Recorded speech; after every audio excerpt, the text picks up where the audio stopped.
Hey,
little boy, what are you doing here? You're finally the third revelation. Something's gonna happen. That nosy guy that was here, he said it too. Something big is gonna happen. Finally, it's gonna happen!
The door won't open.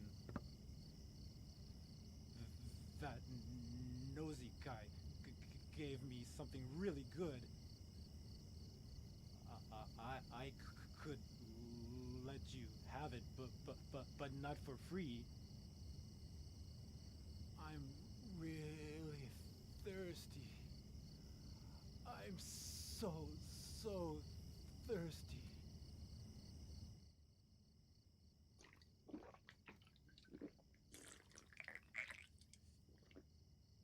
Oh man, that was awesome. Here, take this. There's something written on it.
I finally met him! The one the nosy guy talked about! The devil!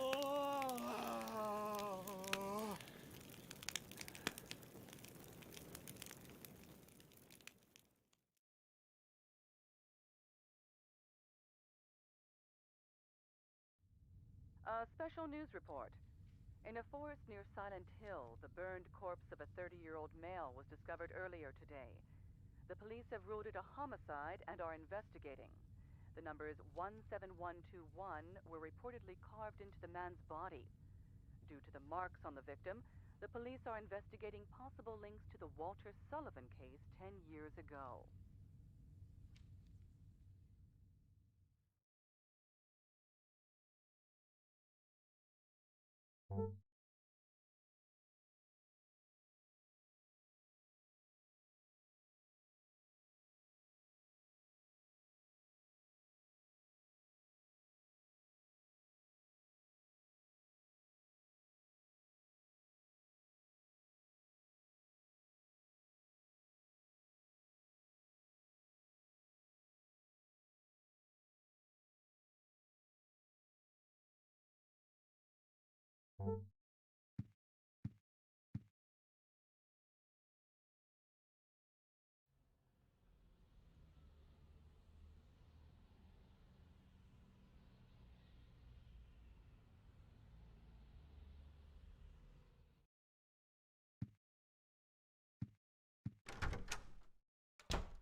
This is the superintendent. Are you in there, Henry? Help me! There's something wrong with this room! Help! Let me out of here! Is anybody home?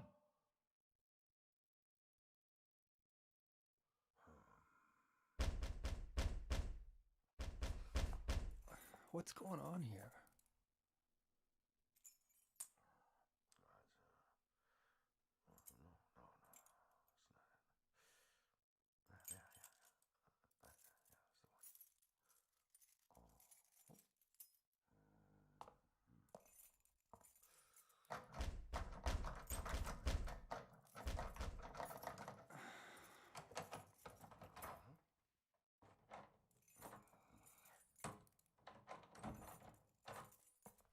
That's strange.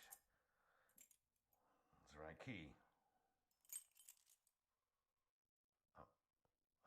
I'm sure I heard something in there.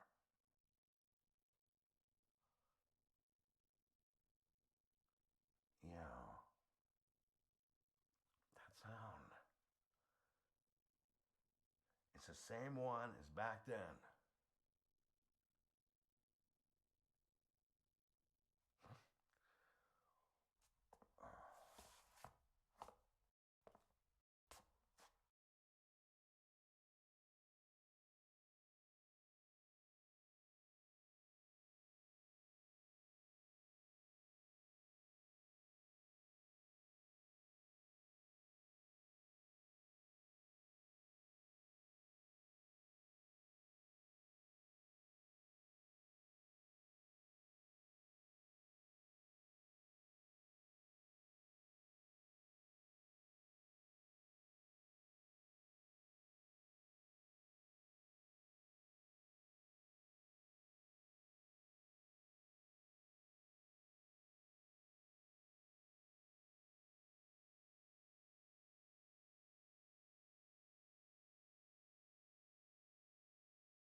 They say my home is my...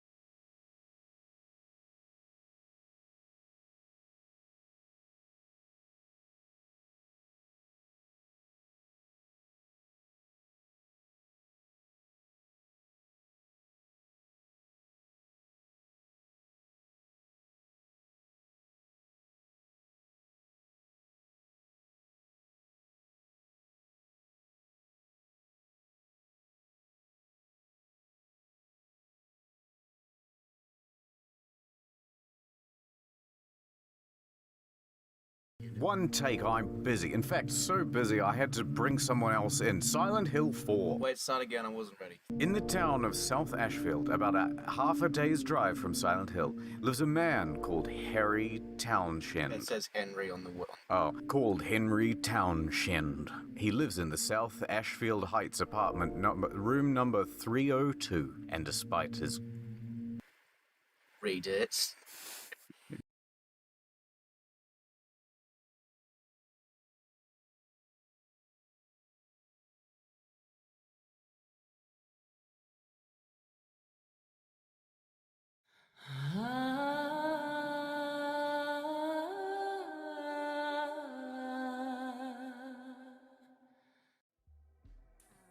Well guys, I gotta say, it's good to see you all again, but I kinda thought we were finished here. Heather's little tale of self-discovery is over with, and the demon god she carried inside of her now only exists on the pages of a certain secret cult's holy scriptures, so I'm left wondering what exactly's brought us together again. I could have swore we put an end to all these odd events, but even now, I can't help but feel like there's just one more story stuck here within the walls of some crumbling building. One more series of events we're meant to see, so I guess we better see this thing through to the end.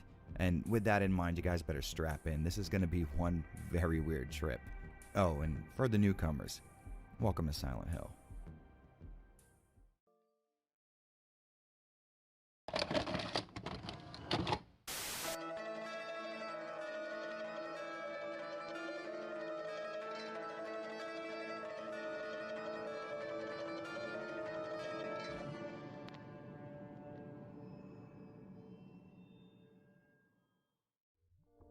Silent Hill 4: The Room is a very divisive title in the Silent Hill series, and if you ask me, there are a few very good reasons for that. First and foremost is the fact that it was never meant to be a Silent Hill game at all, and I know just the mere mention of that has some of you furiously typing in the comment section, but after an insane amount of time spent researching this game, trust me, it's not just a fan theory. According to both members of Team Silent and the team that developed The Room, this is most certainly the case, and I'm sure you've noticed that I differentiated Team Silent from the team that made this game, and that's because most of the people involved in this game's creation were only tacitly involved with Team Silent. Oftentimes, The Room is described as being made by Team Silent's B team, a group of background artists, font designers, and people who organize data onto game disks. But if you ask me, Team Silent is the sum of its whole and not something that can be broken down into one or two key members. The Room's director, Suguru Murakoshi, while contributing to Silent Hill 2 as a scenario writer, never had any input on series canon, and while Akira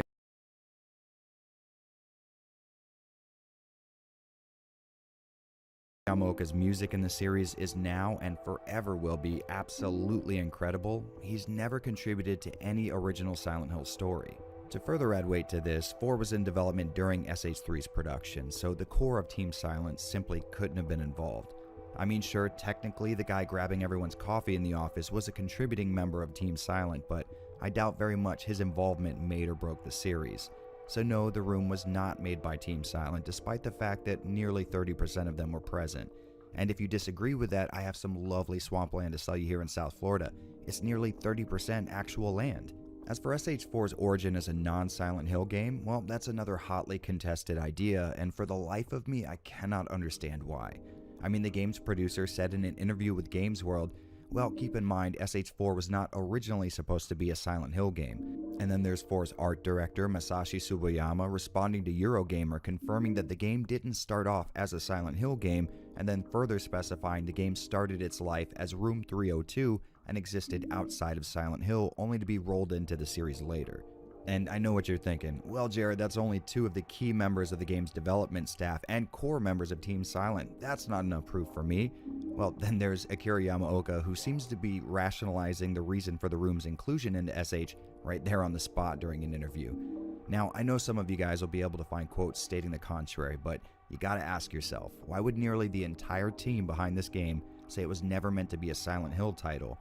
I mean, think about it, they gain nothing from saying this, while Konami on the other hand stands to lose a good chunk of invested money in the project if it's not carrying a very famous name, maybe Silent Hill for instance. Hopefully I've illuminated the subject for a lot of you, and if you remain unconvinced, well, let's face it, I never really had a chance of changing your mind anyways, but I do appreciate you hearing me out. So with all the controversial stuff out of the way, let's get to the other controversial stuff I will definitely be saying in this review. I think I'm gonna puke. The room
Walter.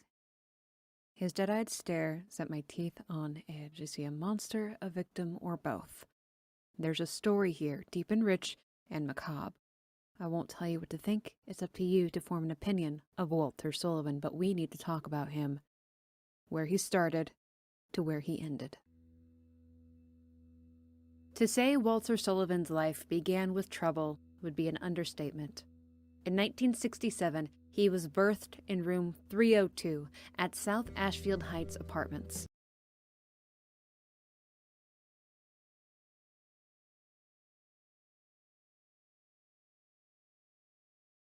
And he was left there.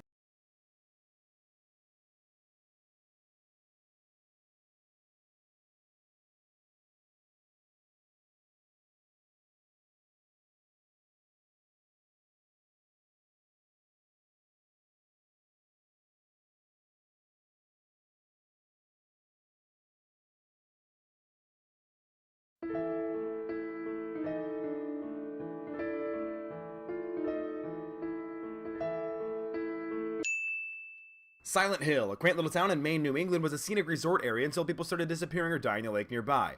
Then the people responsible for promoting the town as a family-friendly tourist destination turned up dead. The townsfolk believed that these deaths were tied to the doomsday cult known as the Order, who believed bringing the apocalypse was their ticket to paradise and a more profitable tourism department. The priestess of Order, Dahlia Gillespie, birthed a daughter with paranormal powers. Believing her daughter, Alessa, to be linked with the Order's god, she decided the best way to bring her god to Silent Hill was to impregnate her 7-year-old by ritual of fire. Dahlia set fire to their home with Alessa trapped inside. Alessa survived, but the seed had been planted, and Dahlia would soon be a grandmother. The Order nursed her wounds, but Alessa refused to deliver their god. Using her paranormal power, she split her soul into two, one half remaining with her body and the other half inexplicably appearing in the form of a precious newborn. Found and adopted by Harry Mason and his wife, they named her Cheryl. Harry and Cheryl eventually return to Silent Hill, and upon their arrival, Cheryl triggers Alessa's reality-bending powers, shrouding Silent Hill in a mysterious fog. After swerving to avoid a young girl on the road, Harry crashes his car and is knocked unconscious. He wakes up to find Cheryl is missing and is forced to venture into Silent Hill to search for his daughter.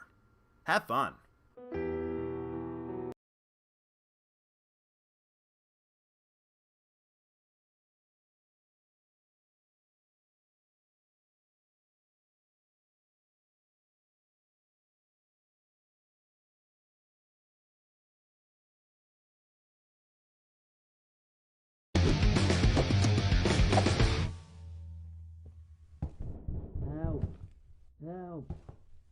Frank, I'm stuck in here. Frank. Frank. Get a job, you hippie!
Is there anyone?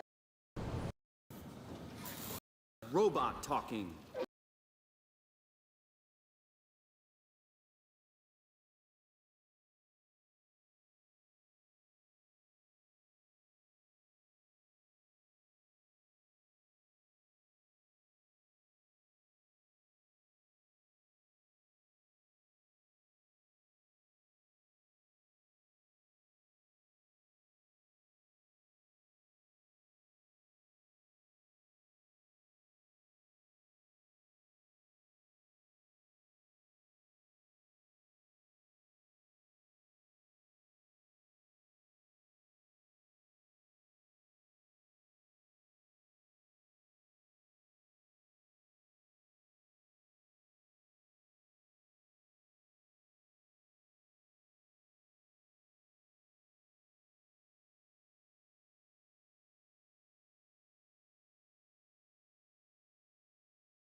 About a month ago, I posted a video on my channel titled The Most Profound Moment in Gaming History. The moment in question was the final codec conversation from Metal Gear Solid 2. Naturally, because I facetiously declared something subjective to be the greatest, people correctly disagreed with me. Hundreds of commenters began to list other games that, in their opinion, topped Metal Gear Solid 2's final conversation. I figured I would run down the list of examples provided to me and do analysis videos on them to determine their merit. Considering Metal Gear Solid 2's final conversation involved the ethics of AI controlling human behavior, I figured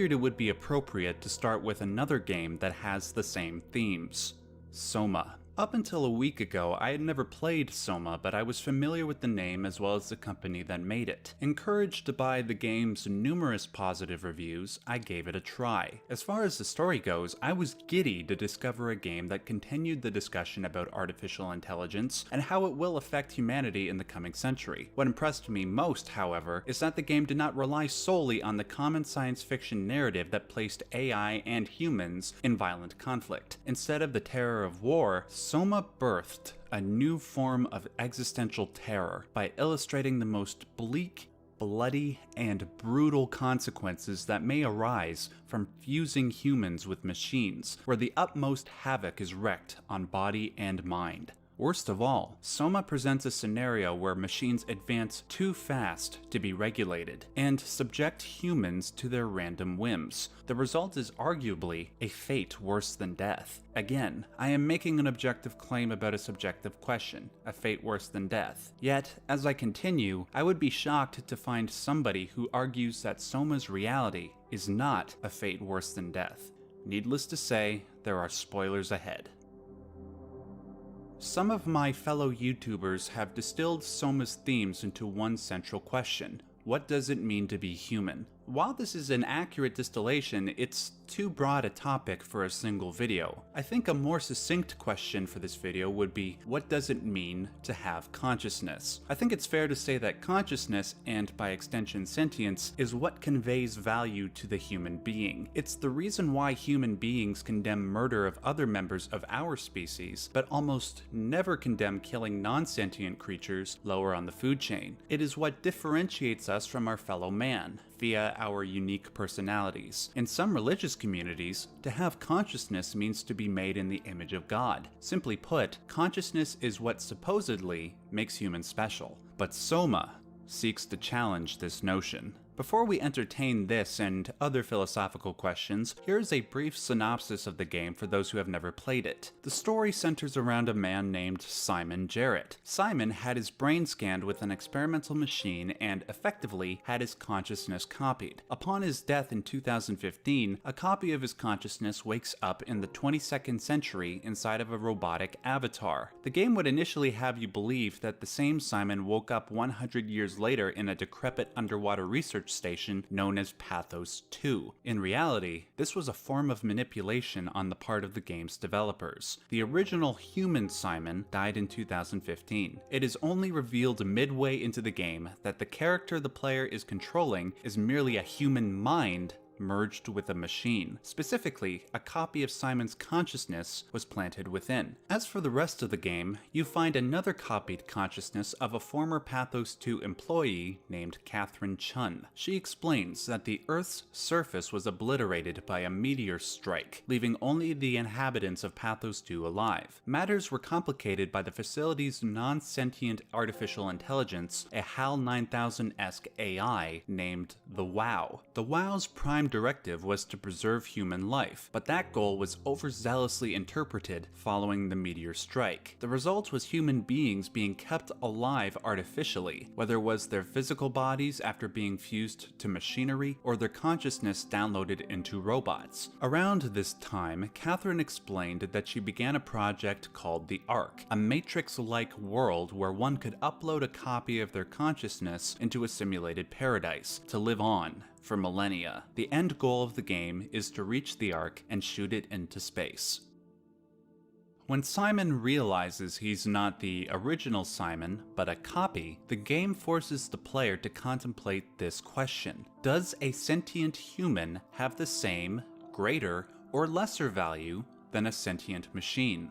Throughout the game, this question arises whenever Simon encounters a robot programmed with the personalities of former Pathos 2 employees. Some might instinctively say that they are of equal value. However, I'm not so certain that the same answer applies in regards to Soma. Sentience implies the ability to feel, the ability to evolve, the ability to die. Do the robots in Soma feel, evolve, and die exactly like humans? Does consciousness evolve differently inside of a machine compared to a human body? Questions like these are left wonderfully ambiguous, but what is not so ambiguous is whether or not being conscious of a simulated existence is tolerable to the copied consciousness. The answer is a flat no. Throughout the game, we see various examples of these copies realizing their state of affairs. All react in different ways, but all ultimately result in stress or insanity. The only way to avoid this tragic end is to have one's consciousness altered to avoid self-reflection, like in the case of Carl or the worker drones at the bottom of the ocean. The prime example of this inevitable insanity is the case of Brandon Wan. In order for the story to advance, this dead man's psyche must be revived multiple times via simulation to gain important information.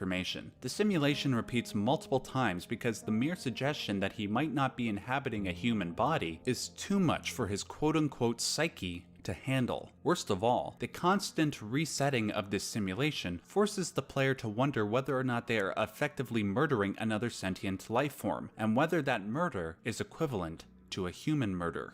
What complicates this matter further is the concept of an afterlife. For human beings, an afterlife is an unprovable but convenient idea. Believing that one's consciousness carries on beyond the body's death gives meaning to life's tragedy. In regards to these robots, one can definitively prove that there is no afterlife. Without a link to the natural world, there is no possibility that their life goes on. Their existence is permanently erased, like junk mail in your digital inbox. Is this cruel? Did that digital consciousness have the same value as human consciousness? It's a good question. But there is a more pressing question at hand. Soma implies that human consciousness can be replicated by computers. All one needs to do is collect enough data, subject it to the correct mathematical formulas, and artificial intelligence is born. But if this is the case, how similar is that for our organic selves? If life can be replicated and simulated by computers as mere collections of digital data, are human beings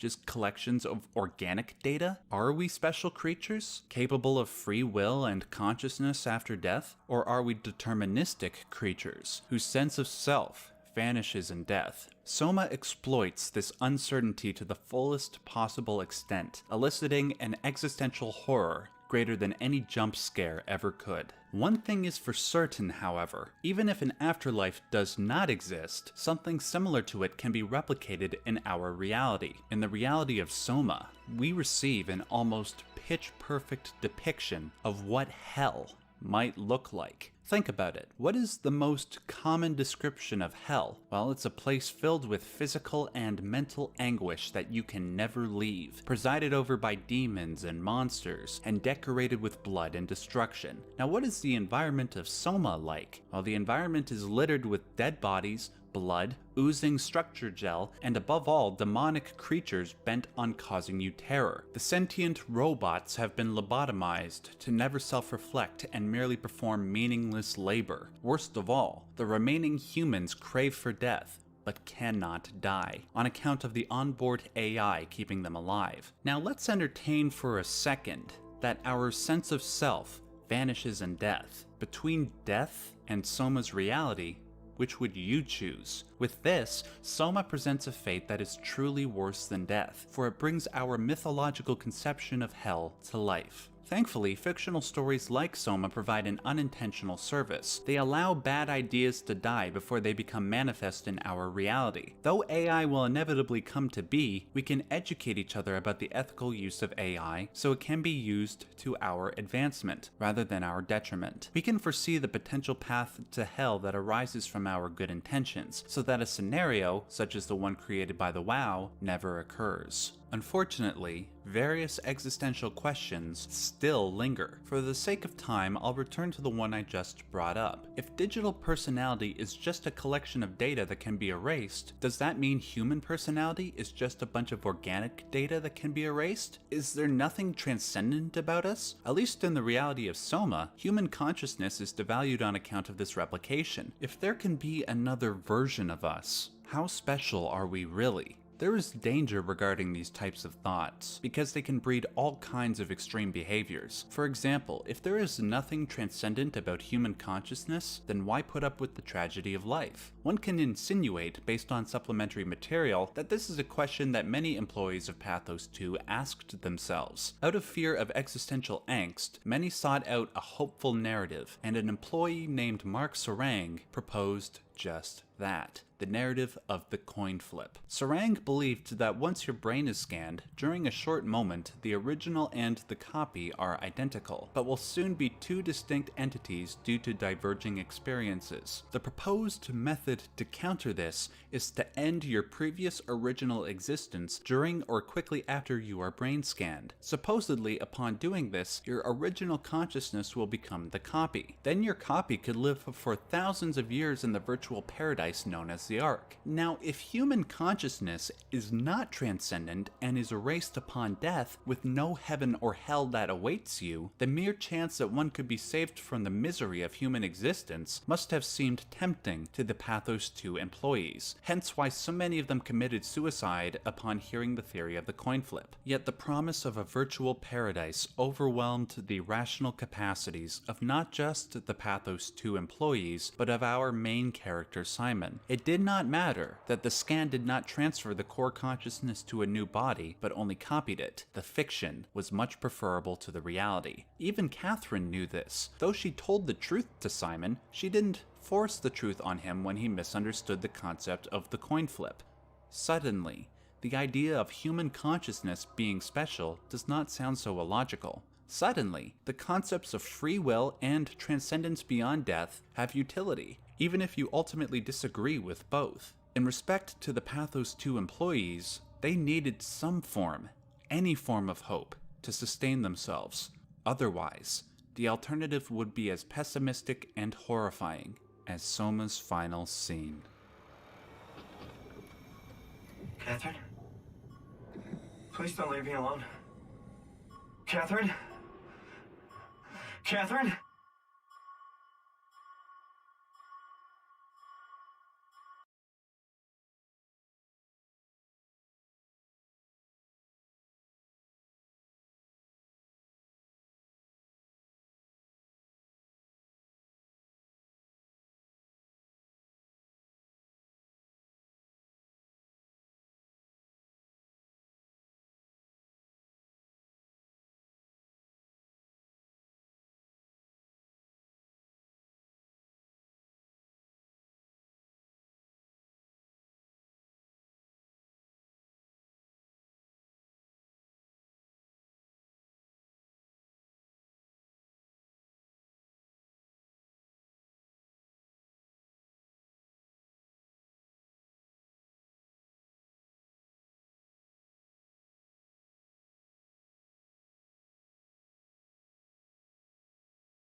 I can't tell you how many times I've tried to write the beginning of this video. It is so difficult to relay what it is about Pyramid Head that causes such unease, even for the most desensitized souls. After many starting attempts and erasures, I oddly found my answer when I admitted defeat. You can't define Pyramid Head's elusive, terrifying quality, no more than you can define what darkness is, in common terms. Darkness and all the evil it symbolizes, it just is. You can't question it, you can't argue with it. It is an eternal force, one that will never go away and one that we might never reconcile ourselves to. It is always there, bent on causing us the most extreme negative emotion possible. It is that undefinable force that defines Pyramid Head. He symbolizes that black, negating force in all its unstoppable brutality. However, unlike that formless darkness which Pyramid Head embodies, he himself has an actual form, a muscular male with a tattered white robe and a cast iron helmet, along with many deadly weapons. Fans have theorized about why he takes the form he does and what his ultimate purpose is. Some characterize him as a purely evil demon destined to haunt all who enter Silent Hill. Others theorize that Pyramid Head is actually trying to help James Sunderland to his end goal. As for myself, I have rediscovered some information regarding Silent Hill which not only might definitively prove who Pyramid Head is, but seemingly legitimizes almost every major theory that has come before, as illogical as that may seem.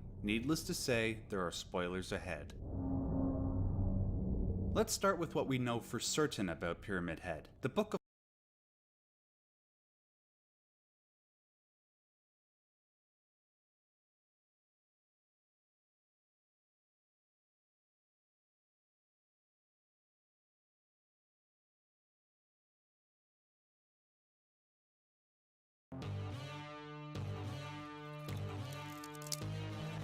Hey Wisecrack, Michael here. And today we're talking about a nearly 22-year-old game that still gives us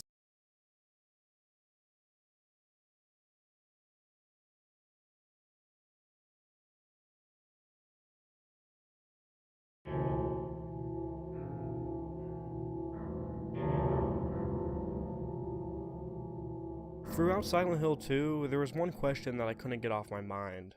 Why was James sent to this town?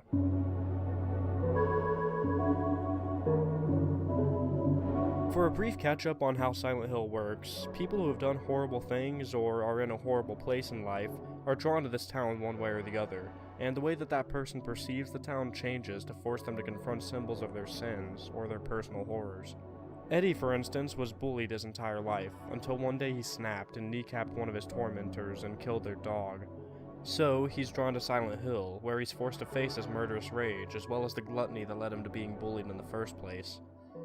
Angela had a downright disgusting home life as a child, full of sexual abuse. It led to her not trusting anybody and wanting to die.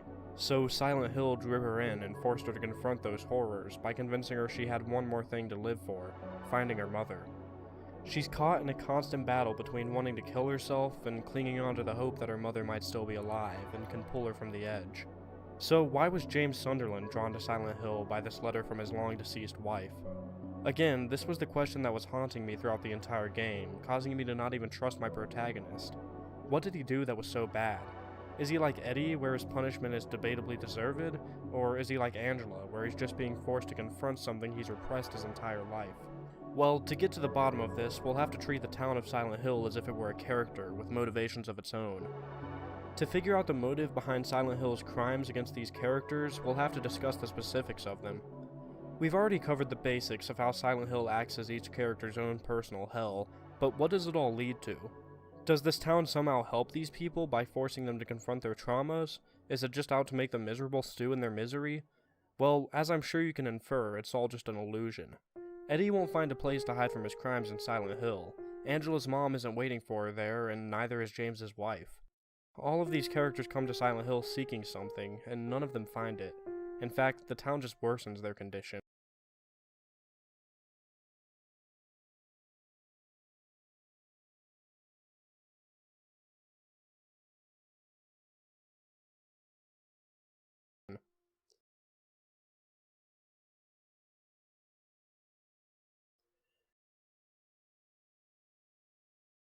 So what did James do that was on par with shooting a bully and his dog, or hating the world and wanting to kill yourself? Well, it wasn't the disease that ultimately took James's wife, Mary, from him. He killed her. This isn't revealed until the very end of the game, and so for the rest of its runtime we're just watching James, wondering what's going on in his head. He seems like a pretty normal guy, relatively speaking. He's depressed, he doesn't have a whole lot to live for, and he's maybe a bit antisocial, but he isn't insane like our main supporting characters. Well, this is because he's repressed what he did from his mind and swallowed the guilt, just like how Angela couldn't go through with any of her previous suicide attempts, and just like how Eddie thought he could run away from his crimes. This is how Silent Hill manages to quote-unquote help these people, even if James is the only one to survive. The town acts as a reality check. We don't get to spend as much time with the supporting cast as we do James, but let's look to them as an example. In our first encounter with Eddie, he tells us that he didn't kill the man who's lying next to him. He's throwing up in a toilet, he's lying about a murder. He hasn't accepted this gluttony and horrible bloodlust as an irrevocable part of him. Parallel to this, in our first encounter with Angela, she's in a graveyard, telling us that she's looking for her mother. She doesn't act all that afraid of us, and she isn't, at that moment, attempting suicide. Like Eddie, she's lying to herself. Eddie thinks he can hide from his crimes, and Angela thinks she can hide from her abusive childhood, and the suicidal tendencies it led to. Well, as we progress through the game, our next encounter with Eddie has him stuffing his face with pizza, the coping mechanism that led him to being bullied in the first place and sent him on this dark path. Silent Hill gave him a pizza, and symbolically he started to understand why he is the way he is. He's confronting what sent him on that path. It wasn't the bullies were inevitable. It was his gluttony.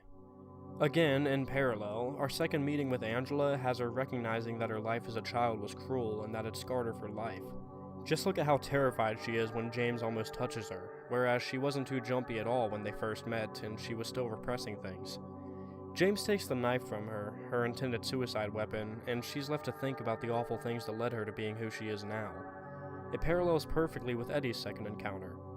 For Eddie, this gluttonous coping mechanism set him on a dark path, and for Angela, it was her abusive upbringing. Now's as good a time as any to mention that I don't blame these characters for what they became. Eddie can no more be blamed for his gluttony and torment than Angela can be blamed for abusive childhood, but both of these characters, at least initially, feel as if they deserve their torments. Well, the final encounter with these two characters is when they die. Essentially, Silent Hill has finished teaching them their lesson, that no matter how cruel their lives were, they'll never stop feeling remorse over what they did or what they became. We find Eddie in a prison cafeteria, right next to the body of a man that he openly admits to murdering, and then he tries to kill us, ultimately leading to us putting him down. Angela, on the other hand, realizes that her mom, the one thing keeping her from suicide, is, in fact, dead, and she walks up the stairs of a burning building, setting her fate in stone. Like Eddie and his bloodlust, Angela realized that she'll never stop yearning for death. Sure, as their second encounters taught us, it's not the character's fault that they turned out the way that they did, but that doesn't erase the damage. One can acknowledge that they've always had a cruel predisposition towards addiction, but that alone won't make them any less of an alcoholic. So anyways, since I know I'll get comments about this, what about Maria and Laura? Well, it can be debated whether or not those two characters are real, since their role in the story is directly linked to James's torture, whereas Eddie and Angela are simply there to be put through a punishment parallel to James's. So, in other words, Maria and Laura weren't drawn to Silent Hill to confront their dark history, they're only illusions made to further James's punishment. So, does James's experience in Silent Hill mirror that of Angela and Eddie? Absolutely. However, given that we're with him throughout the entire game, we see much more of the process of confrontation, rather than just the snippets of it we saw in Eddie and Angela's scenes. In the beginning, like Angela in the graveyard or Eddie in the apartments, James is doing his best to repress what happened to his wife. Rather than admitting to the murder, he tells himself that Mary was killed by the disease, and he's clinging to the hope that she might still be alive somehow. Now we get to see his experience in Silent Hill in more detail than we see Angela and Eddie's. As we progress through the apartment buildings, we start fighting these leg monsters whose design is, let's say, sexually charged. This is where Silent Hill first starts to really be personalized to fit James. At this point, we still don't know that James killed his wife, so we're forced to wonder what these sexualized monsters represent. Was James fantasizing about other women during his wife's final days? Well, between this wall, whose symbolism need not be explained, and the incredibly phallic pyramid head having his way with the leg monsters, it seems like we're on the right track with this theory. However, James's lust for any woman other than his sickly wife is, while despicable, a perfectly natural human response to his situation. I guarantee that nearly any man in his late 20s would be struck with similar thoughts in James's situation, and they'd probably hate themselves for it just as much as James does. Still, something is missing. That natural, subconscious response shouldn't be enough to damn James to a stay at Silent Hill. Well, Angela's torment that brought her here was also a perfectly natural human response to the horrible things that happened outside of her control. But the reason she was actually drawn to Silent Hill is because she was suppressing that trauma, and suppressing her suicidal urges. So what is James suppressing? Having finished the game, we know that it was the murder, but in the meantime, I was thinking that he must have cheated on her, a la Senator John Edwards, who had an affair with a prostitute while his wife was battling breast cancer. Well, moving forward, James meets Maria, who is essentially a sexually promiscuous version of Mary. In fact, she looks and sounds exactly like her, save for a more risque outfit and a waist tattoo. Maria, of course, represents what James's subconscious wishes Mary had been more like in her final days. Slutty, obsessed with James, and less openly hostile towards him, as anyone on death's door would be from time to time. The fact that James doesn't stop looking for Mary upon meeting Maria can only mean one thing. A slutty, healthy version of Mary wasn't what he was looking for. He had something else that was eating at him. This just confirms what we already suspected. James is indeed suppressing something much darker than extramarital lust. Well, if we push past Silent Hill 2's incredible notoriety as a horror game that gets into our psyche by using sexual imagery, this is all still extremely subtle. So it goes without saying that this isn't where the symbolic exposition into James's subconscious ends. As we move forward, Laura tells us that we didn't really love Mary.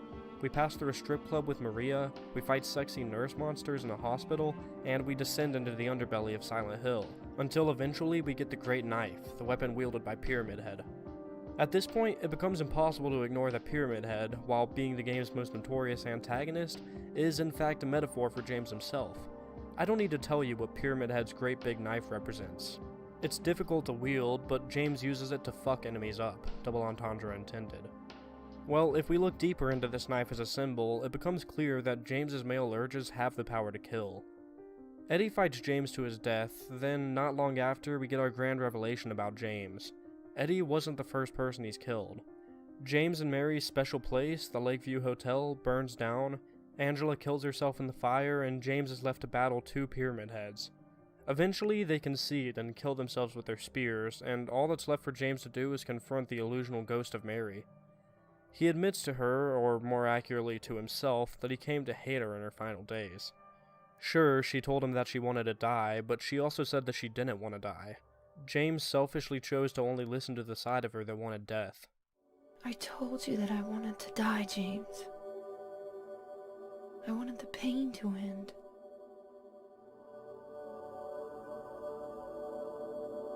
That's why I did it, honey. I just couldn't watch you suffer.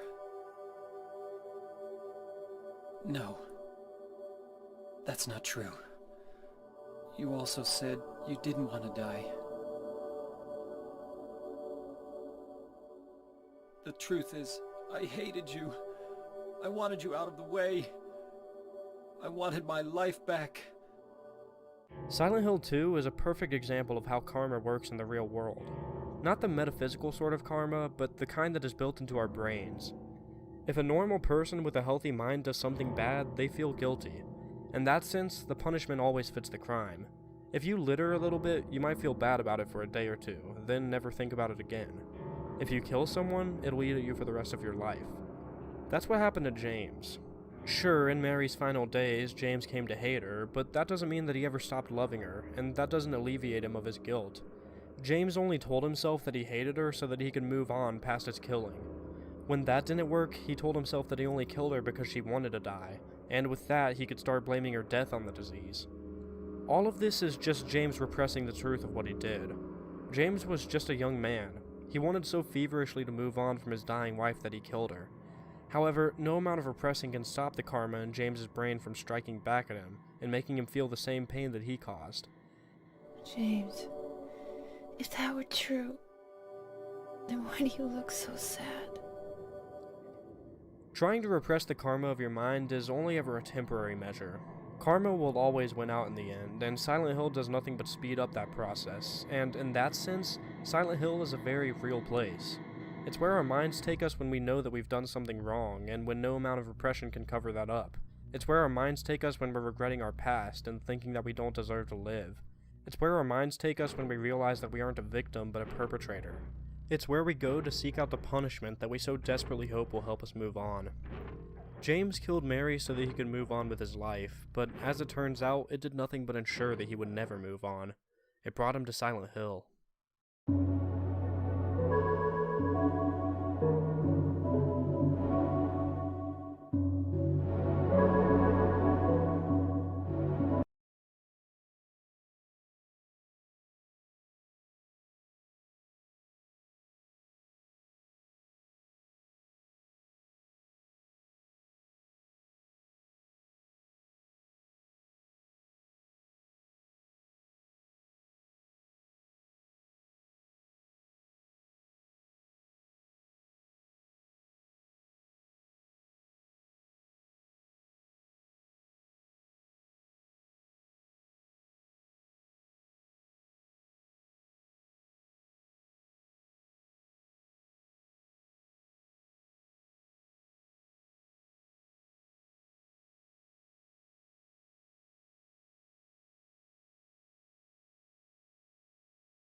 Influenced or changed.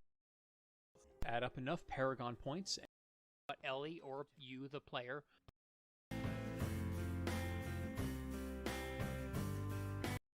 this ending.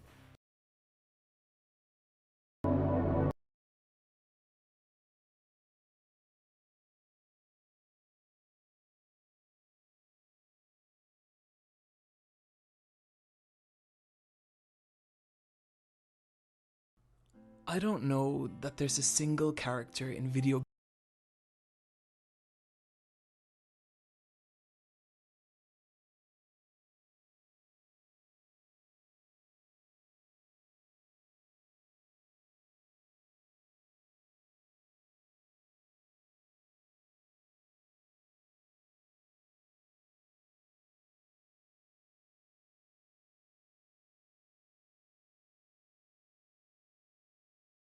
games that I think more about than James Sunderland's.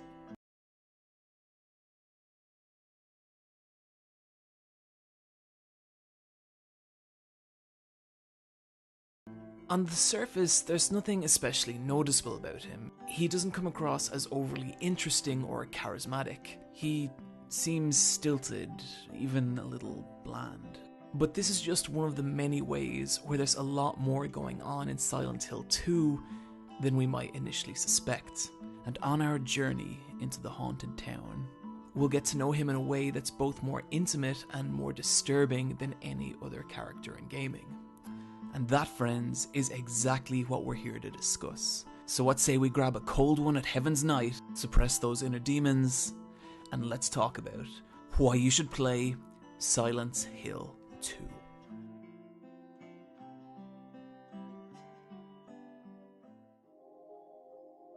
Silent Hill 1 began production in 1996 and was originally meant to be nothing more than a Hollywood-style Resident Evil clone intended for Western audiences. Konami's decision to use the newly formed Team Silent development team would prove an interesting one. Made up of staff members who were seen as failing or underperforming in their previous roles, the team proved initially unruly, missing deadlines and ignoring management, until eventually Konami gave up on the project and the team were left to their own devices.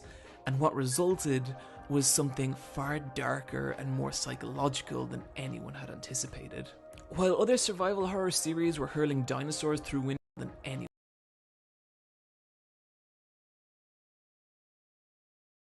had anticipated.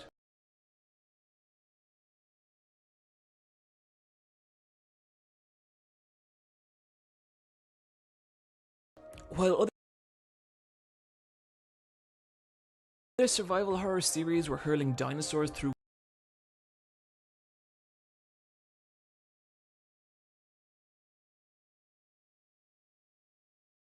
windows in order to jump scare, Silent Hill was creating scenes like this.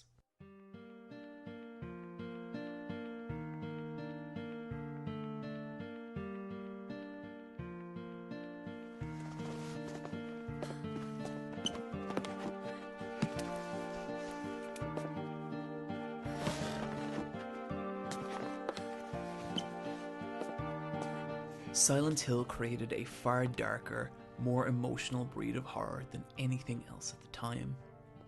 I use the word emotional here because that's what it was. The scene with Lisa, for example, operates on two levels. On the surface, it's just downright terrifying imagery, and this is where a lot of games would stop. But beyond that, it's also just really sad. Lisa is one of the few friendly NPCs in the game, and she's just as frightened by what's happening to her as Harry is. And this cocktail of fear and emotion is what makes the scene so beautifully effective. Oh, and just to mention, if that clip wasn't indication enough, there is going to be some messed up imagery this episode, so yay. While each of the original 4 games have their own take on this kind of emotional horror, I'm particularly fond of the visceral amber-soaked Silent Hill 3, but honestly they're all worth checking out. I don't think it can be argued that any game does it better than Silent Hill 2. And at that game's emotional core is our main character, James Sunderland. Video game protagonists have a somewhat awkward role to fill. They either need to be a blank enough slate to operate as a player surrogate, or be an intriguing enough character in their own right to drive the narrative. And usually anything that tries to tread the line in between falls hopelessly short.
And then there's James.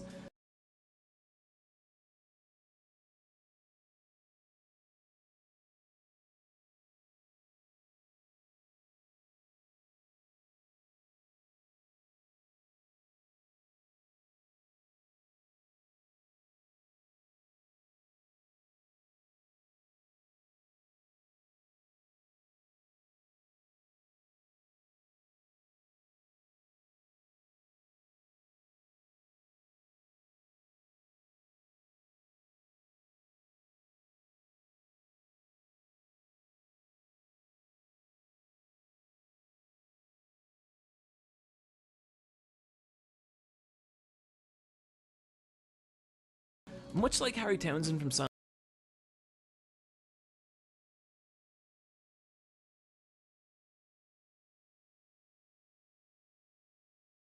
Hill 1, James at first doesn't seem particularly interesting. Nearly the opposite, in fact. He comes across as somewhat of a forgettable everyman, especially when compared to the cartoonish Supermen that were starring in the other big releases of 2001. However, the first of many indications that perhaps not all is as it seems with Mr. Sunderland is a letter from his wife Mary asking him to come meet her at Silent Hill in their special place. The only issue there being Mary's dead, and she has been for 3 years. James knows this is insane, but regardless, he goes along anyway, and this is our first clue as to what kind of character he really is. He doesn't have a lot else in his life, and everything about him, from the way he's dressed to his mannerisms to his conversation style, paint the picture of a man who's lost everything he cares about. Someone who's never really moved past the loss of his wife, and has little regard for his own safety. James travels into the ghostly town with the glimmer of hope that maybe, just maybe, he'll see his wife again. And this is actually a little unusual for horror media. It's pretty rare for horror protagonists to have any kind of real writing or backstory.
For example, can you remember any significant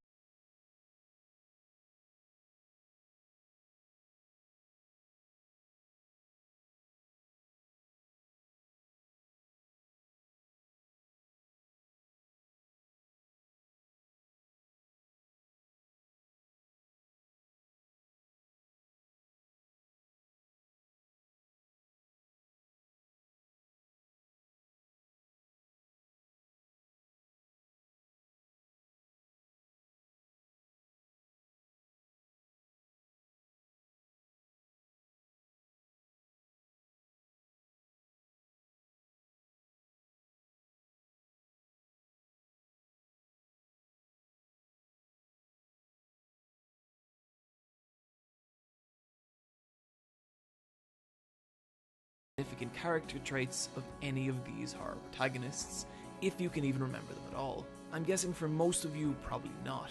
And the reason for this is that horror protagonists are usually confined to the role of being a vehicle to take us from scare to scare. And this in and of itself isn't a bad thing. We talked about Junji Ito in our last video, for example, but it does greatly limit the kind of horror you can convey. Take for example The Shining or 2014's The Babadook. Both films have characters that are in a bad way long before the supernatural tomfoolery begins, Jack Torrance is an alcoholic suffering from major writer's block, while Amelia is struggling to keep her life together after the loss of her husband. The emotional state of both these characters becomes a driving force behind the horror that ensues, and it makes the horror feel grounded in human emotion. And this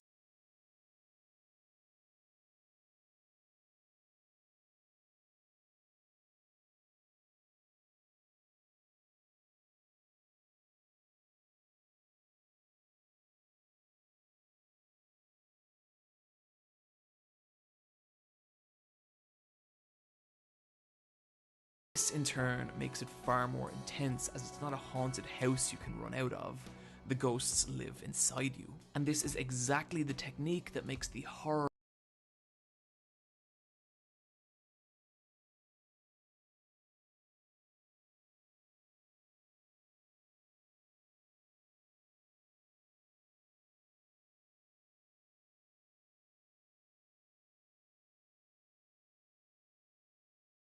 of Silent Hill 2 so effective. And also leads us into the other major aspect of the game's setup, James's mental state. From early on, it becomes difficult to know if what James is seeing is real or not. Bizarre monsters start emerging from the fog, ominous and questionable item descriptions, and perhaps most bafflingly, each of the side characters James encounters seems to be experiencing a slightly different version of the fog-covered town. Laura, for example, doesn't seem to see any of the monsters James does, and this combined with James's unsteady, even slightly unhinged mannerisms mean that while we feel bad for the guy, it's difficult to know how sane he actually is. And this all at once creates a protagonist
a restaurant, that's not scalable. You're constrained to the...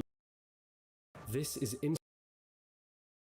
time is giving up a large chunk of your time towards a job that you probably don't.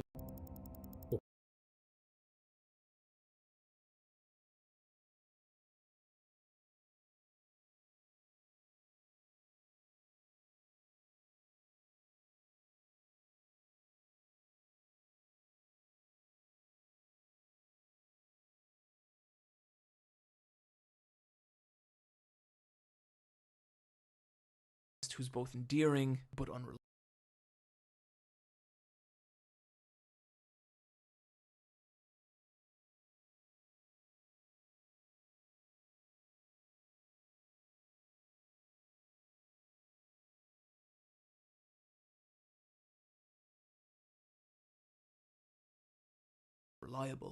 And he's not the only one. As we travel through Silent Hill, we meet several people who seem just as lost and confused as James. The interactions with these lost souls are a particular highlight. Each encounter triggers a cutscene, most of which are actually really well directed and subtly animated. But what I really love about these moments is that they serve two purposes. One is a pacing thing. They break up the long stretches of dread-filled exploration without ever compromising the game's uneasy atmosphere. And second, each character you run into is reflective of James in some regard, subtly suggested by the first encounter with the suicidal Angela, the entire scene cleverly staged in front of a mirror. Or our first encounter with the guilt-ravaged Eddie, who we find bent over a toilet, vehemently denying his involvement in a nearby murder. The real standout in the supporting cast, though, has to be Maria. You meet her early on, and even from the initial encounter, she takes somewhat of an unusual interest in James. But where things start to get weird is that she has the exact same face and voice of Mary, James's late wife. Only her clothes, hair, and personality are different. While Mary was kind and sweet, Maria is a different matter. One moment she can be cute and flirtatious, and the next she can be icy cold and cruel, constantly goading and emasculating James, even going so far as to taunt him over the death of Mary. And this duality is at the heart of her character, and is perfectly captured by her voice actor, Monica Taylor Horgan. Listening to her jump back and forth between these two modes as she toys with James is eerily fascinating. Complicating matters further, there's times when she seems like a fairly regular, if not a little cruel, a person, and times when she seems to know far more about James and Mary's relationship than she should. This creates intrigue around her identity, while also raising the idea that there is more to James and Mary's relationship than he might be letting on. I think what I really love about Silent Hill 2's supporting cast is that while each is reflective of James in some way, there's also the distinct sense that each is on their own journey through Silent Hill, each battling their own demons, and while you may occasionally cross paths, there's little you can do to actually save them. This all at once makes each character seem believable, while also drawing into question the true nature of the town itself. And this is another major component of what makes this series so enduring. As intriguing as the encounters with the other characters are, what you'll spend the vast majority of your time doing is exploring the town itself. But rather than just being a backdrop for the story, the town brings with it a hauntingly unique atmosphere, nearly becoming a character itself. A huge amount of work has gone into making the environments feel real. There's very few cases of recycled geometry, which means that most of the rooms have a unique, bespoke feel to them. Take for example the bowling alley where we talk to Eddie. Now, I get that this was PlayStation 2 generation, but I think even regardless, look at the attention that's gone into this place. Even today, it still holds up as an impressive environment. This gives the encounter with Eddie a somewhat peaceful, relaxing feel, which acts as a welcome reprieve from the dread-filled exploration that's taken place up till now. It's hard to say why, but it's rare I see much focus placed on the environment in any kind of fiction, and it's a shame because it can add so much. Think of how much the surreal and slightly wacky suburbs of Morio do to enhance the goings-on of JoJo's Part 4. And how much less fun it might be if it were set in a regular town. Or environments like the bustling, overrun future-punk Neo-Tokyo from Akira. It speaks a lot to the film's dystopian themes, while also giving grounding and backstory to every character in the movie. Or possibly one of the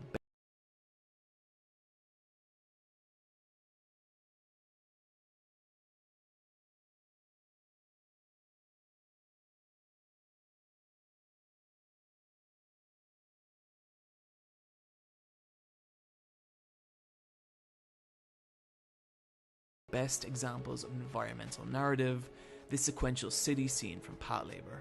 It doesn't do anything to advance the plot of the movie, but the 132 seconds the film spends leading us through the city grounds every scene that surrounds it in a tangible, living, breathing environment. In Silent Hill's case, it uses claustrophobic, densely detailed environments to imbue a particular kind of dread in the player.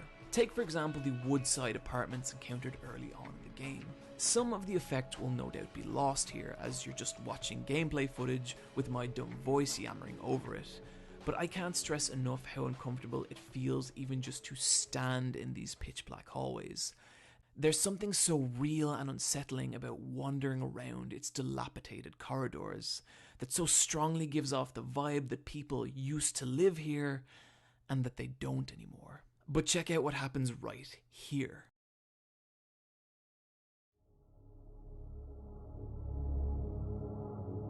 We encounter for the first time the iconically terrifying Pyramid Head before he disappears out of sight.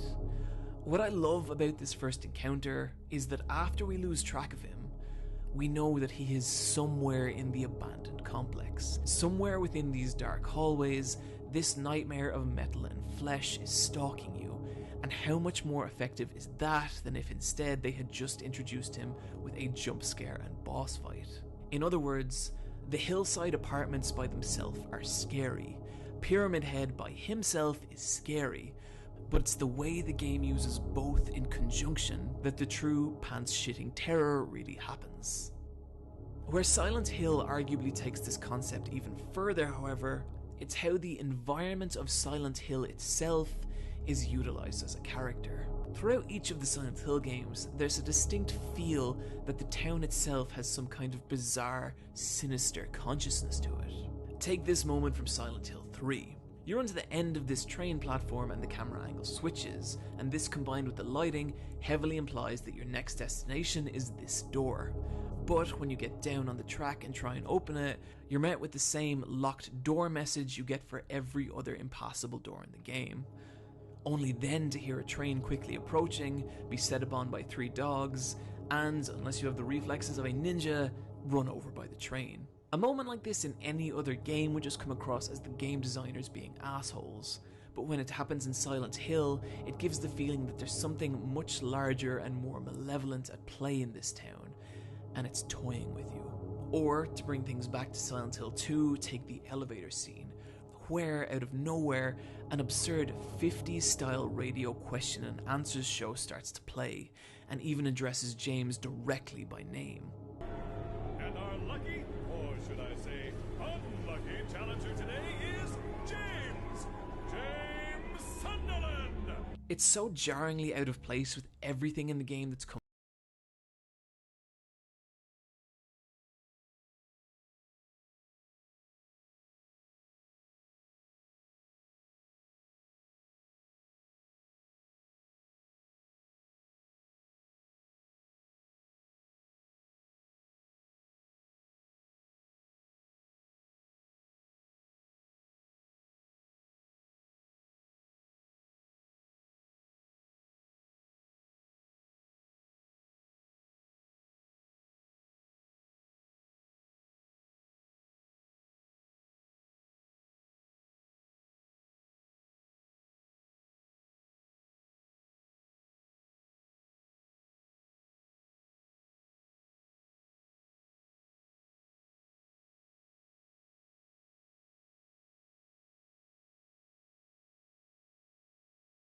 Come up till now, but that in itself is kind of fitting. It gives the feeling that the town itself is trying to get at you. It wants you off balance and uncomfortable,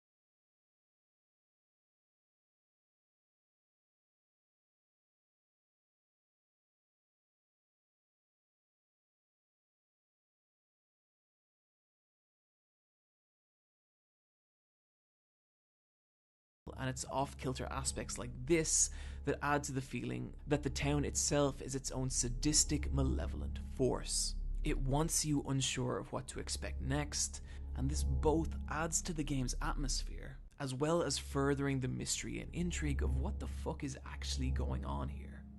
As great as the narrative and environments of Silent Hill 2 are, this, unlike every video I've done up till now, is a video game, and as such, we need to take some time and analyse the actual gameplay mechanics of Silent Hill 2, and it's here where things can get a little divisive. A lot of people hold close to the idea that gameplay should always feel good, i.e. games should always be fun to play, with games like Doom and Overwatch streamlining their control to the point that even just manoeuvring around the environment is enjoyable. And Silent Hill 2 is not like this. Its controls are awkward, cumbersome, and imprecise. And I'm glad it's like that.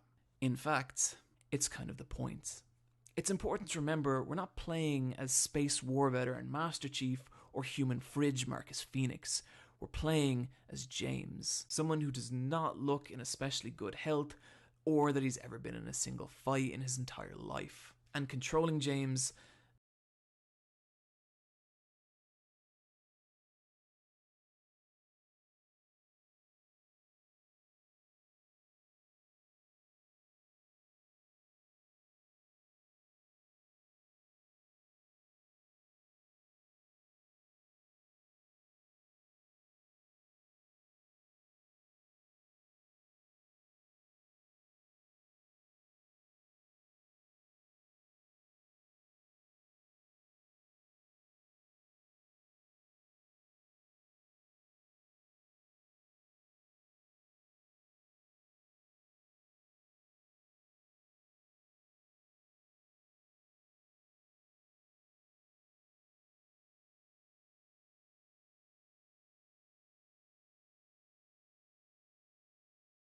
that's how it feels. He takes these big, long wind-up animations, and the recoils from his hits leaves him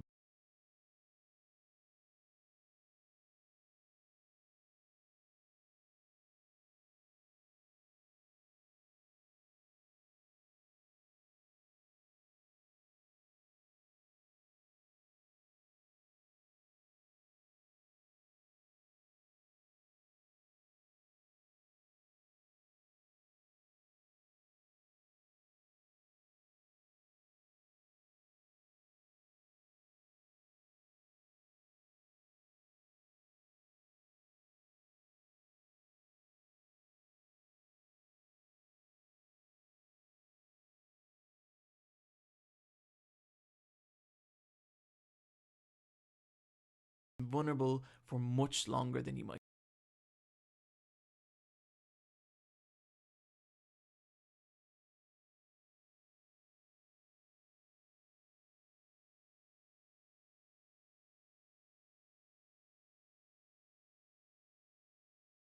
Might be used to with a video game, but again, this is intentional because you don't win fights in Silent Hill, you survive them.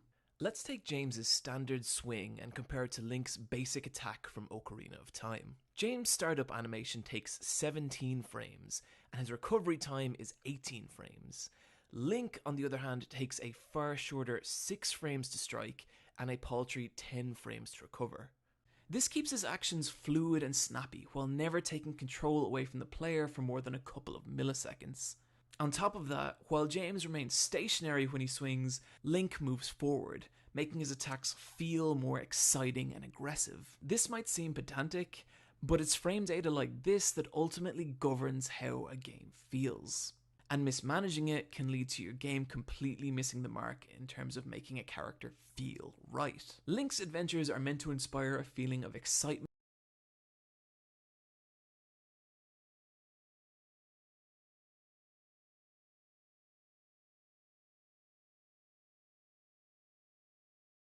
fun and adventure, and the snappy, instantaneous controls are well suited to it. James, however, is meant to be on a dark and troubling journey, where players are meant to feel underpowered and afraid, and his frame data backs this up. A more fluid or exciting combat system wouldn't add anything to what Silent Hill 2 is meant to be, except creating dissonance between the player and James. It may not be fun, but it is engaging, and while it may not feel fluid, it does feel like James. Incidentally, it was when the new team behind 2008's Silent Hill Homecoming announced a new and improved combat system featuring combo attacks that I first started to suspect that perhaps not all was going to be right with that game. It's hard to convey how well the atmosphere of Silent Hill 2 works without mentioning Akira Yamaoka's inspired soundtrack. The ambient, ghostly music that accompanies James on his journey has such a unique and interesting feel to it, with tracks ranging from beautifully haunting soft rock, delicate melancholic piano, and haunting wailing atmos.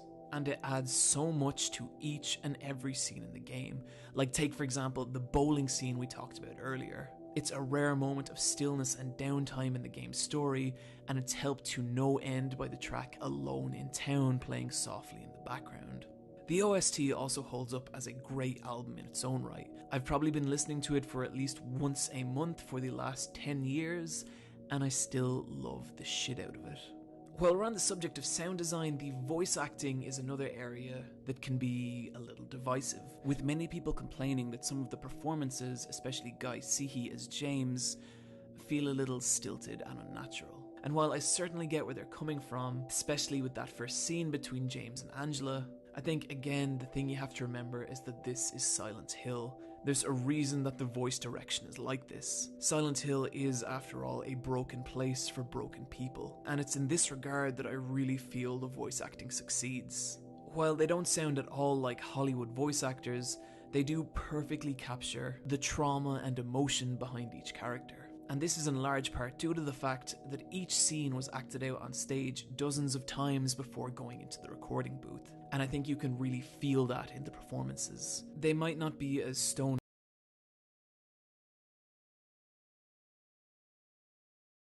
cold professional as the recasting in the 2012 HD re-release, but to me each performance has far more life and individuality to it. A particular highlight being the previously mentioned Monica Taylor Horgan. She brings depth and emotion to both Mary and Maria, and her reading of Mary's letter in the In Water ending ruins me every single time. Backing up the sound is some truly stellar art direction. We've already discussed the terrific environment design, but this same attention to detail also extends to the characters. Each one, despite being a relatively average looking person, still maintain a striking and memorable appearance, and this is due to some beautifully subtle and fantastically understated character design by Takeyoshi Sato. It's difficult to tell how much influence any one individual has on a video game, especially in a team like Team Silent, where roles seem to change and switch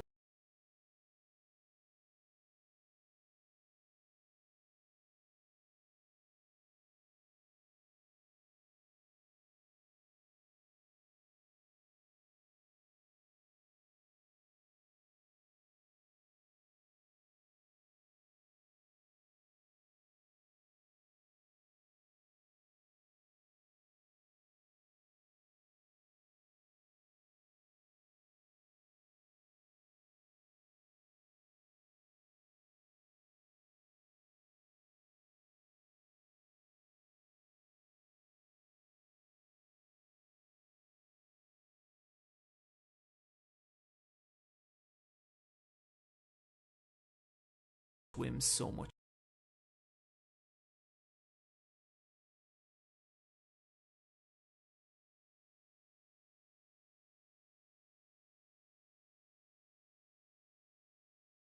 over time. But Sato's masterful pencil sketches embody so much of the haunting, ominous atmosphere that makes the game what it is, and his work on the characters is especially notable. I in particular love this sketch of James. I just feel that so much of who he is as a person and his struggle resonate through it. These subtleties haven't been lost on the 3D models, which again were solely done by Sato. Eddie, for example, probably the most unstable member of the cast, has large dilated pupils that go in ever so slightly different directions. And though this might not be something you'd consciously pick up on, it adds to the feeling that there's something really not right about this guy. And while you feel bad for him, it's hard to ever feel like you can trust him. Maria's model especially saw a lot of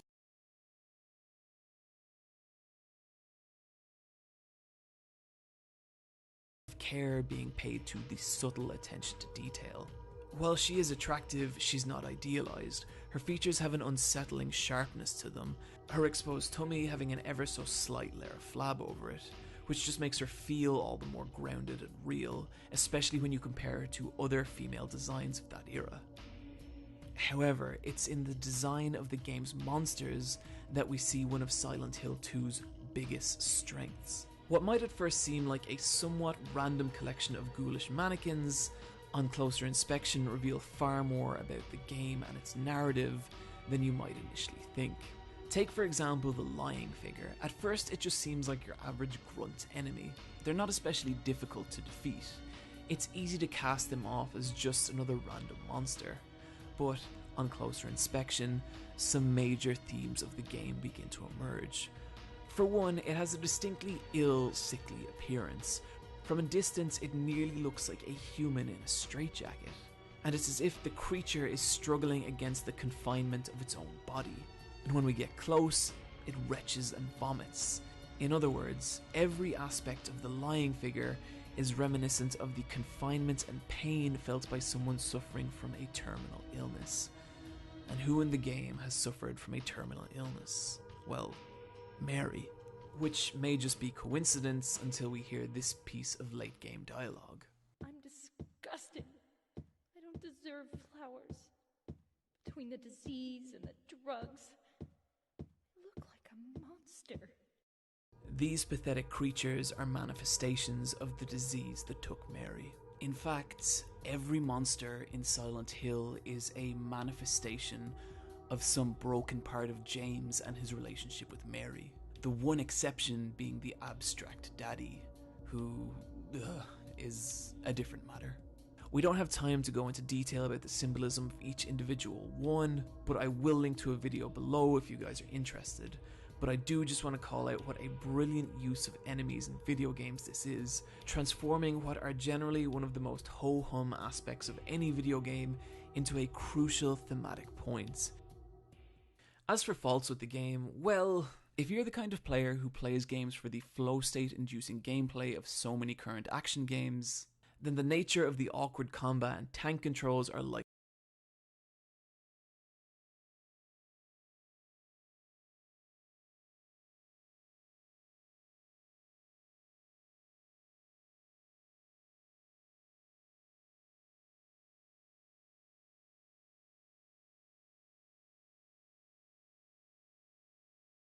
likely to prove frustration.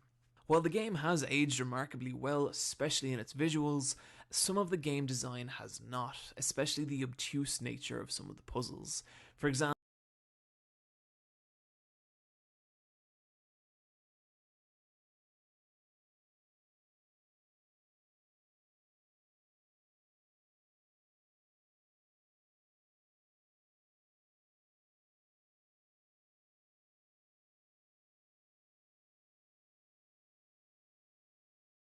there's one in the Woodside Apartments that involves dropping a crate of orange juice down a laundry chute in order to retrieve an item. There's no real indication of why you do this or even that there's an item down the chute, and so it's a bit of a leap in logic. It can also be easy to miss key items on your initial exploration of a new area, and when you do, you can find yourself exploring an entire abandoned building for one tiny key or piece of a puzzle. And it's at times like this that the beautifully established atmosphere of fear and danger can turn to one of frustration and monotony. It's probably obvious at this point, but the game also has some extremely graphic imagery. And though it's never explicitly stated, there's some pretty nasty scenes of suggested sexual violence. I think given some of the game's more mature themes, it's handled appropriately. But I know this is going to be an issue for some people, so if you're sensitive to that kind of material, please proceed with caution. My final criticism isn't so much the game itself as its availability. All three versions of the PlayStation 2 game are still pretty readily available on eBay. But the problem is that this combined with the original Xbox version are the last time that the game was released to a satisfactory degree. The out-of-print PC version, from what I understand, is a lot buggier and missing some visual effects, but can be fixed if you're willing to wade into the murky world of fan patches. But for the love of God, stay away from the 2012 HD re-release. Aside from disrespectfully recasting every single character in the game, it also used an archived pre-released version of the game's code as its base,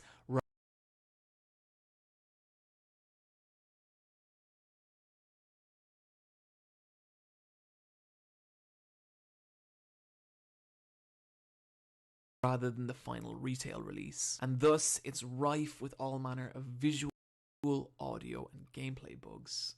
Which means that the last truly competent official release of one of the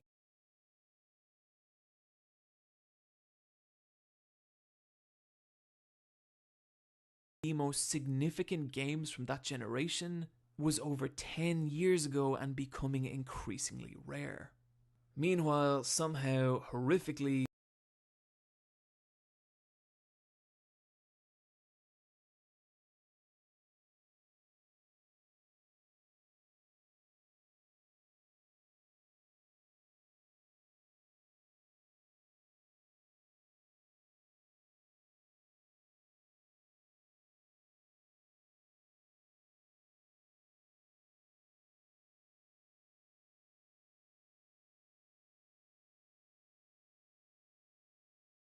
the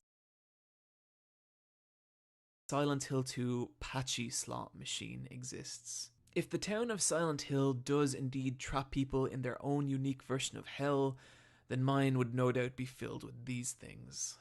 Before we finish up here, one aspect of Silent Hill 2 I feel I should touch on is the game's ending.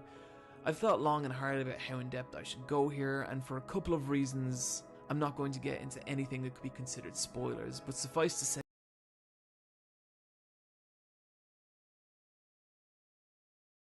if anything I've said about the game's narrative intrigues you, you really owe it to yourself to see credits roll on this one. It's a conclusion that's equal parts satisfying as it is chilling, and recontextualizes every part of the game up until that point, beautifully bringing together each of the game's disparate elements. Which is awesome, because I think one thing that horror media and video games both suffer from is the perception that neither is well suited to telling a truly compelling narrative. That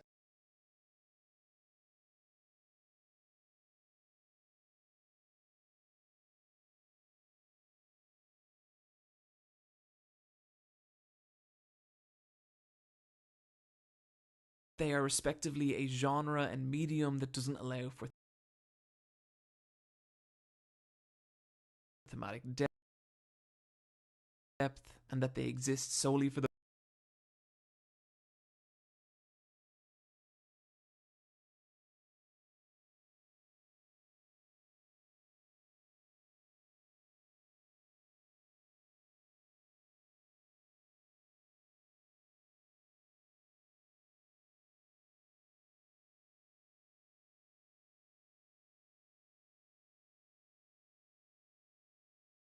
purpose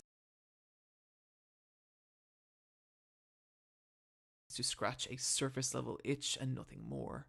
And for me, both these arguments end at Silent Hill 2. It's all at once a beautifully nuanced exploration in loss, delusion, and the darkest parts of the human mind, while also leveraging so many of the advantages that are unique to video games and fear-based media to tell one of the most poignant and effective tales of horror of the last 2 decades. And even so many years after its initial release, the story of James and his journey into the haunted town still come back to me again and again. And this, my friends, is why you should play Silent Hill 2.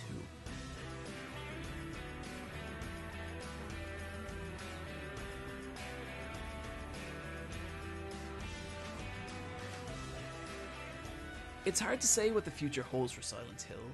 The devastating cancellation of the Hideo Kojima Junji Ito backed Silent Hills in 2015, as well as the fact that Team Silent have been for the most part scattered to the winds, means that things are looking kind of bleak. But really the question I have to ask is less so could there be a new Silent Hill, and more so should there be. So much of what makes Silent Hill what it is intrinsically linked to that original development team. And while I was as excited as anyone for Silent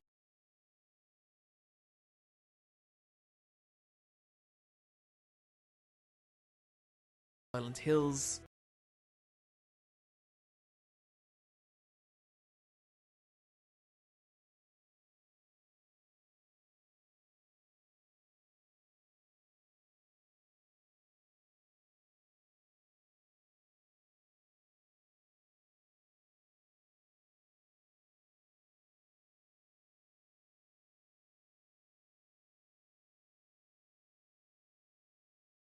If it had Ito, Kojima,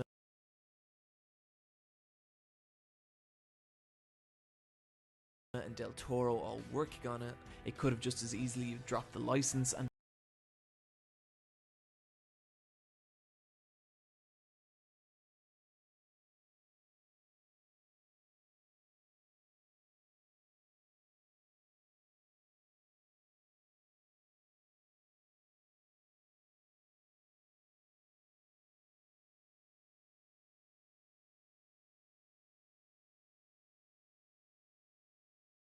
be called Spooky Town, and I would have been just as interested in it. But regardless, the future of Silent Hill remains to be seen. Friends, thanks for joining me today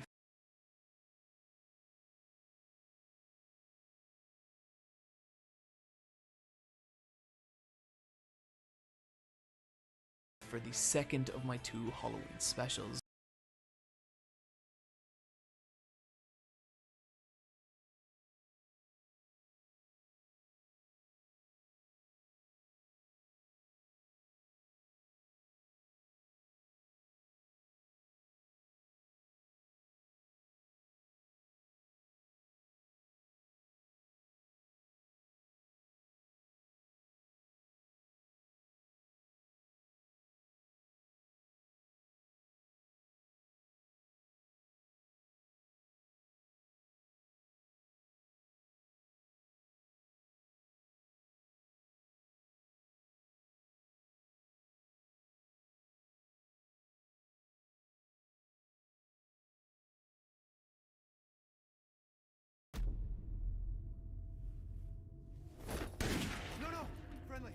Friendly. Who are you?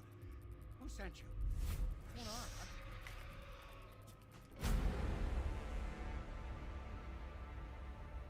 They're coming.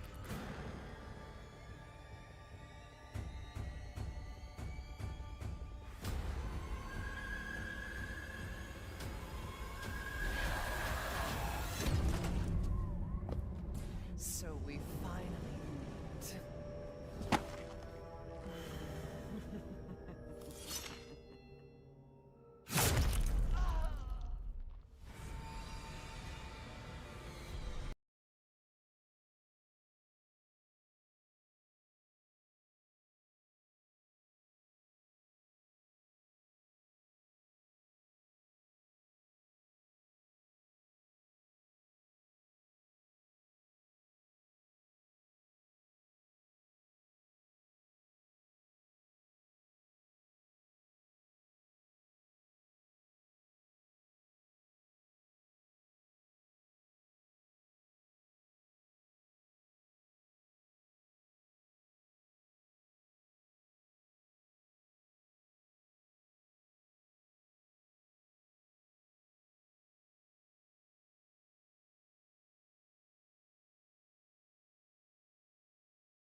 サム・ブリッジスをノーマンがやるっていうのを最初から考えててっていうのを考えた時に誰に演じてもらおうかなっていうところで、松さんのファンでもありますしぜひ松さんにお願いしたいということで、僕の中でクリフでもあり松さんでもあるキャラクターがどんどん頭の中で広がって、もう松さん以外にはこのキャラクターは無理だっていうことになって。And then I met Hideo.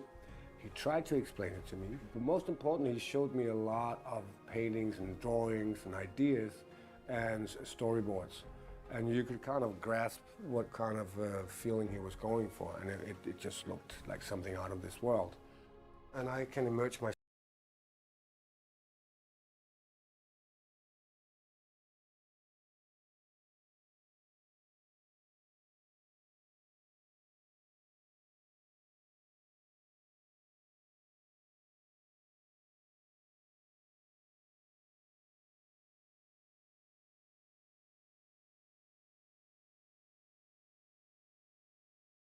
Myself into a universe like that, and it was really helpful to have these very poetic and very dramatic around.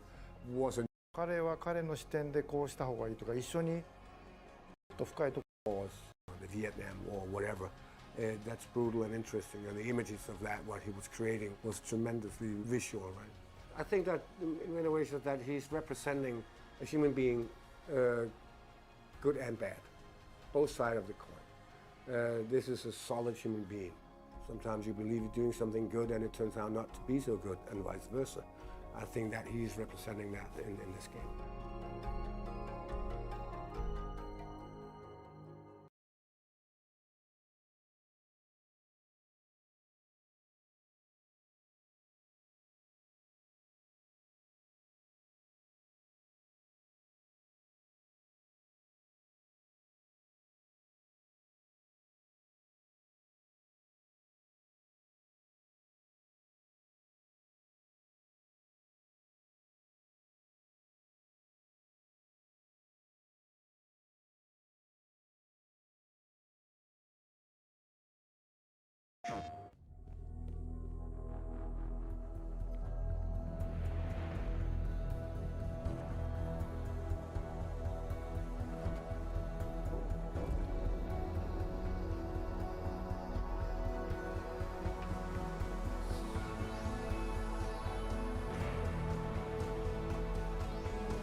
Death Stranding is a game about reconnecting the world after a great catastrophe pulls it apart. That's Death Stranding in 16 words, but if you want something a little deeper than that to truly find out what's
game.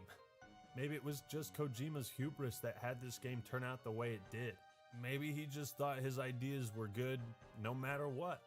But it kind of shows in the way he's reacted to criticism of the game. Still, I have mad respect for him. The impact he's had on this industry and the strides he's made to see this project through to the end.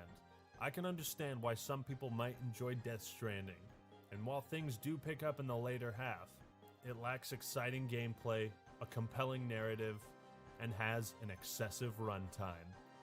And that is why Death Stranding is so bad.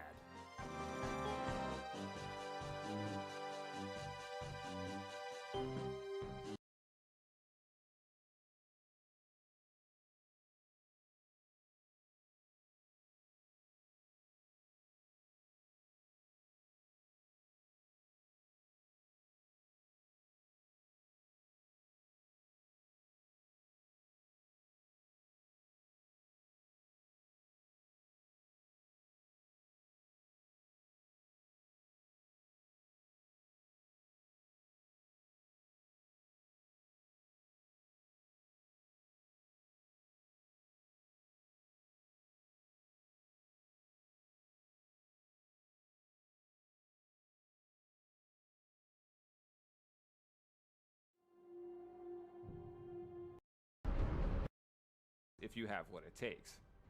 Until next time, boss.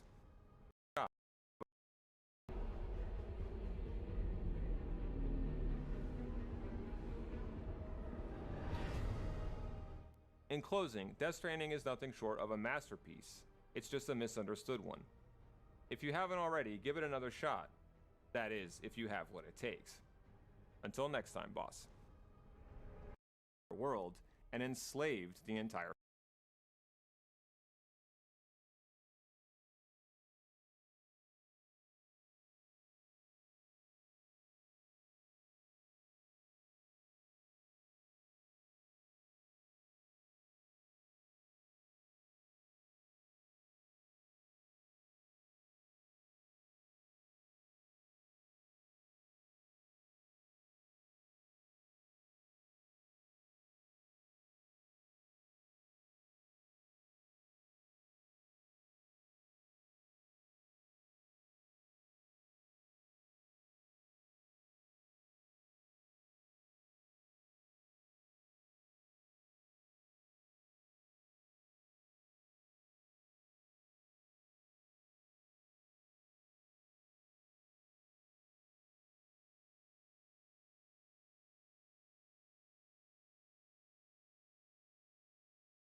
Will Steam be porting any games to consoles, or will it just stay on PC? You will get a better idea of that by the end of this year. Will Steam be porting any games to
協力しろ。証明しろ。あんたがな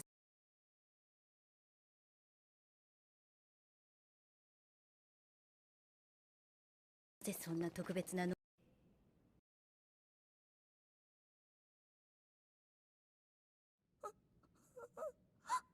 ガビ、そのライフルをエレ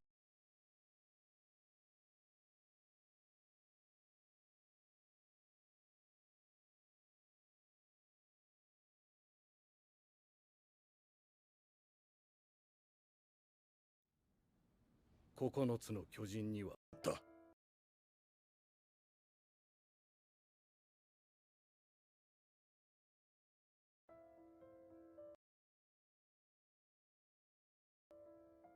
名は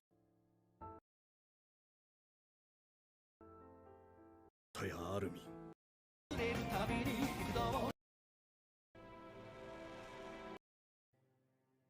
我々は皆運命を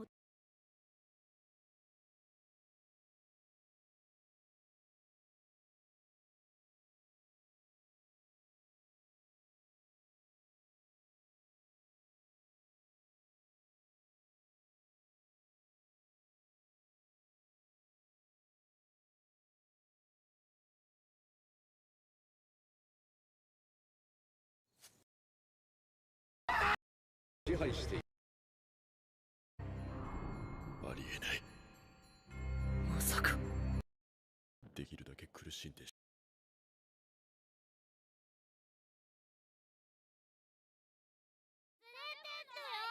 じゃあお父さん行ってくるからな。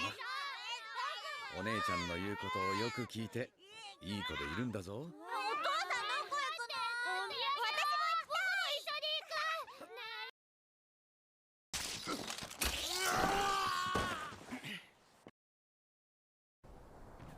あなたは民間人を殺した。子供も殺さない。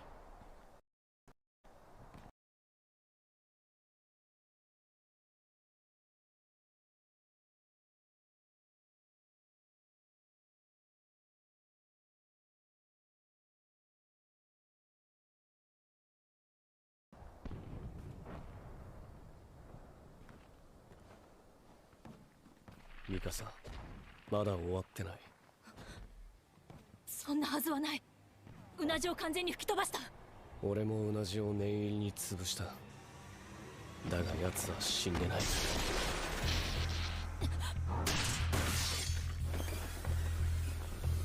そうか。対の巨人、硬質化で何でも器用に作っちあかりちゃん、ご縁はそれを見きステージ中央の地面から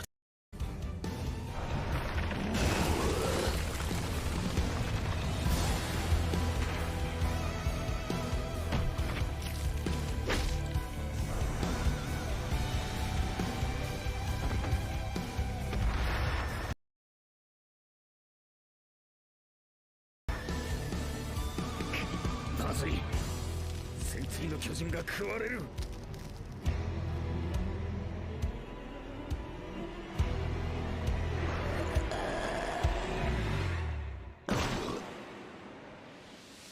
この瞬間を待っていた。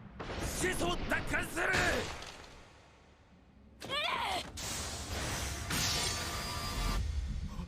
なんだ、髪切れねえ。今のはこいつがまさかアカム。こ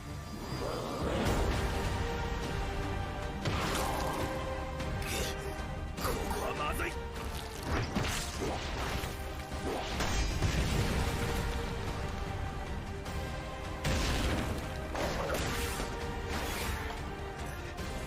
バカな、俺は巨人だぞ。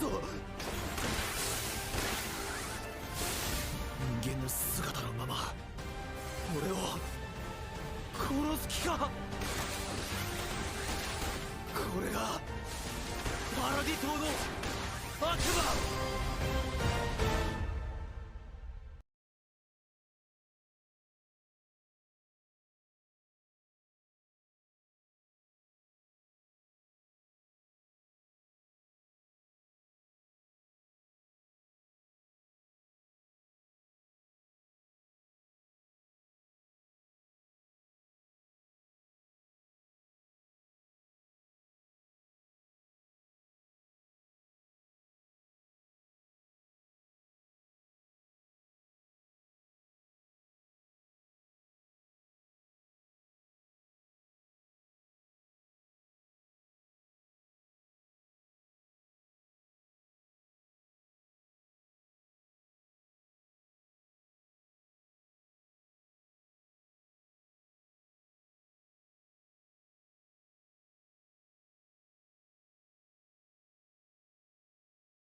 残念だったね。